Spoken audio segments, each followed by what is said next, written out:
Hello and welcome back to my channel. This is Nicole, and in today's video I will be making my favorite version of a cheesy cream of broccoli soup. I did all of the disastrous prep work off camera.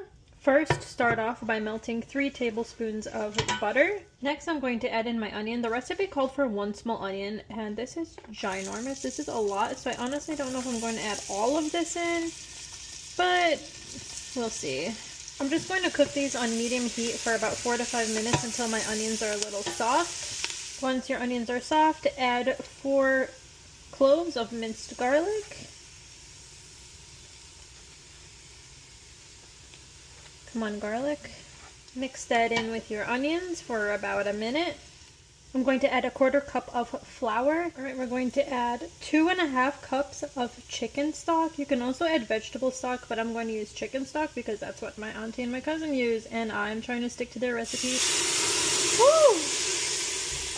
Okay, that was terrifying. I hate adding liquids to things. It's scary. This is why I use a deep pot, and I'm stepping back.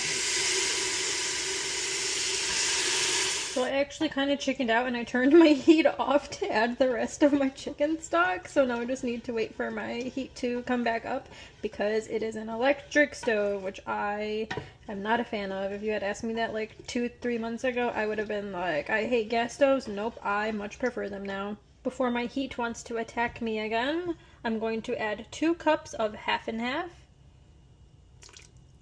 Add salt and pepper to taste. I'm going to start off with 1 teaspoon of salt and half a teaspoon of black pepper, and then adjust it based on how I feel this tastes. Oh man, adding seasonings, especially black pepper, to this makes such a difference. It smells so good. Okay, and now I'm going to add my broccoli to the cream of broccoli soup. So the recipe calls for 4 cups of broccoli florets, but I did 5 cups of both florets and a little bit of stock just because I want more body to my soup. This recipe also calls for 1 large carrot, but I'm lazy, so I did not do that. I'm adding 1 teaspoon of Dijon mustard to the top of my broccoli. I'm going to bring this up to a simmer, and then I'm going to let it cook for about 20 minutes or until my veggies are soft. And now the best step of all, remove from heat and add your cheese. The recipe calls for either 2 cups of cheddar cheese or about 4 to 8 ounces of Velveeta cheese. I'm going to add about 4 ounces of Velveeta cheese and 2 cups of cheddar because I love cheese. I might regret this, it might be a little bit too cheesy, but you know, it doesn't hurt to try. I'm kind of strange and I cut my Velveeta into cubes so that it would melt better.